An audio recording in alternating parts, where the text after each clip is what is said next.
भाभी के प्रेमी का फौजी देवर ने काटा नाक कान। भाभी के प्रेमी का नाक कान काटकर क्राइम की दुनिया में कदम रखने वाला कुख्यात गैंगस्टर राजू फौजी पुलिस के लिए बड़ी चुनौती बन गया। फौजी ने 8 महीने पहले भीलवाड़ा में 2 पुलिस कर्मियों की हत्या कर दी थी। पुलिस उसे तब से ढूंढ रही है, लेकिन वो पुलिस की गिरफ्त से बाहर है। 1.5 महीने पहले ही रायला के पास, हालांकि इसमें कोई दूसरा बदमाश था, लेकिन इस हादसे में भी एक पुलिस जवान की मौत हो गई। पुलिस ने गैंगस्टर को पकड़ने के लिए 1 लाख रुपए का इनाम घोषित रखा है। मुरादाबाद में सड़क हादसे में 3 दोस्तों की मौत। मुरादाबाद के मुंडा पांडे इलाके में बुधवार देर रात सड़क हादसा हो गया। बारात में शामिल होकर घर लौट रहे थे 3 दोस्तों को अज्ञात वाहन से टक्कर मार दी। इस हादसे में 3 की मौत हो गई। पुलिस मामले की जांच कर रही है। संभल जिले के आलमसराय मंडी के रहने वाले मुकेश गावजे रहने वाले विशाल और विक्की के साथ उत्तराखंड में उधम सिंह नगर में गया था। तीनों गांव के एक युवक की शादी समारोह में हिस्सा लेने के लिए सुबह निकले थे।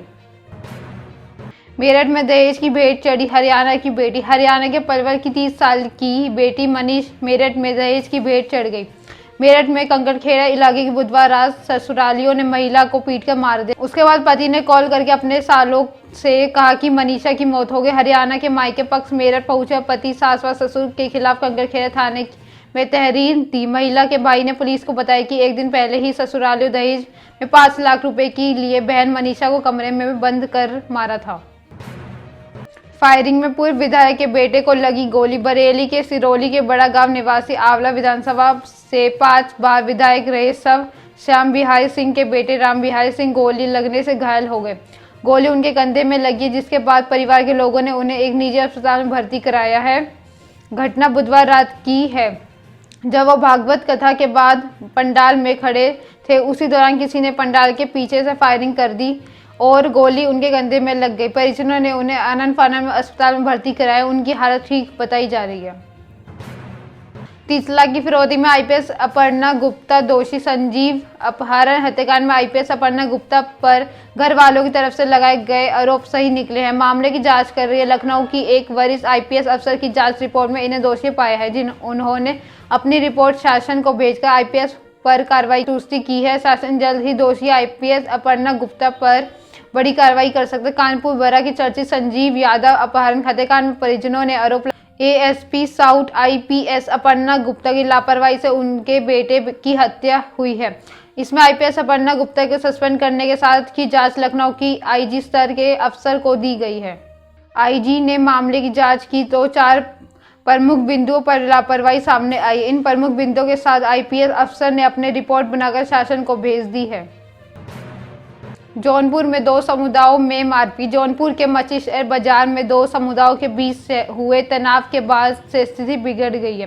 बाजार में लोगों ने अपनी दुकानें बंद कर ली। तनावपूर्ण स्थिति में देखते हुए भारी संख्या में पुलिस बल प्रशासनिक अधिकारी पहुंच गए। 2 समुदायों के बीच हुई कहासुनी ने मारपीट का रूप ले लिया, जिसके बाद स्थिति बिगड़ गई। ये बता दें कि गुरुवार सुबह मछलीशहर बाजार में 2 समुदायों के बीच कहासुनी हो गई। विवाद बाइक पार्किंग के शुरू हुआ। देखते देखते स्थिति इतनी बिगड़ गई कि दोनों तरफ से लाठी डंडे चलने लगे। दोनों पक्षों से तकरीबन आधा दर्जन लोग घायल हो गए। घायलों को उपचार के लिए अस्पताल में भर्ती कराया गया। अमरोहा में हापुड़ के ग्राम विकास अधिकारी को मारी गोली। अमरोहा के गजरौरा कोतावरी इलाके में नेशनल हाईवे 9 के किनारे आनंदा डेयरी के निकट बीती रात कार सवार हापुड़ के सिंभावली में तैनात ग्राम विकास अधिकारी की कार में पहुंचे डंडे से हमला किया और विरोध करने पर गोली चला दी। गोली बाएं हाथ से ऊपर की ओर लगी, जिसमें ग्राम विकास अधिकारी घायल हो गए, जिसके बाद हमलावर मौके में भाग निकले। घटना के बाद वह से गुजर रहे राहगीरों से पुलिस को घटना की सूचना दी और घायल को गजरौरा सीएचसी ले गए, जहां से चिकित्सकों ने प्राथमिक उपचार के बाद सेक्रेटरी को हाई सेंटर में रेफर किया। पूछताछ में घायल अधिकारी ने ससुराल पक्ष पर पत्नी को लेकर चल रहे विवाद के चलते जानलेवा हमला करने का आरोप लगाया। पुलिस मामले की जांच पड़ताल करने में जुटी है।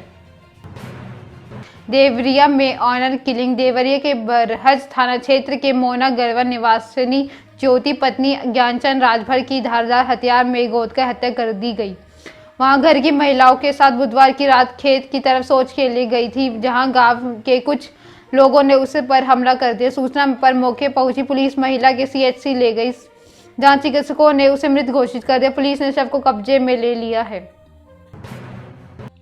केएल राहुल को मिल सकती है बड़ी जिम्मेदारी। केएल राहुल को T20 के बाद वनडे टीम में बड़ी जिम्मेदारी सौंपी जा सकती है। रोहित की रोहित के टी20 के कैप्टन बनने के बाद केएल राहुल को टी20 का उप कैप्टन बनाया गया है। अब रोहित शर्मा को वनडे की जिम्मा देने के बाद बीसीसीआई केएल राहुल को उप कैप्टन की जिम्मेदारी सौंपने की योजना तैयार कर रही है। मीडिया रिपोर्टर्स में बीसीसीआई के सूत्रों के हवाले से खबर दी गई है। केएल राहुल वनडे की टीम के अगले उप कैप्टन होंगे।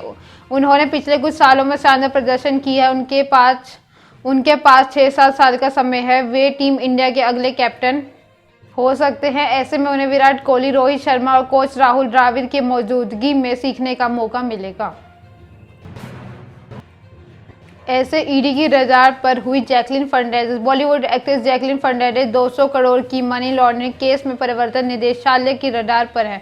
5 दिसंबर को देश में बाहर जाने का प्रयास कर रही एक्ट्रेस को मुंबई एयरपोर्ट पर रोक लिया गया है। उनके खिलाफ ईडी के लुकआउट नोटिस जारी किए। इसी बीच एक्ट्रेस गुरुवार को फिर एक बार ईडी के सामने पेश हुई, उनसे तिहाड़ जेल में बंद ठग सुकेश चंद्रशेखर के साथ उनके संबंधों को लेकर पूछताछ हुई है। ये तीसरी बार है जब जैकलिन से ईडी ने पूछताछ की है। ये थी सुबह की ताज़ा खबरें। ऐसी अपडेट्स के लिए बने रहे हमारे साथ। हमारे चैनल को लाइक करें, कमेंट करें, सब्सक्राइब करना ना भूलें। धन्यवाद।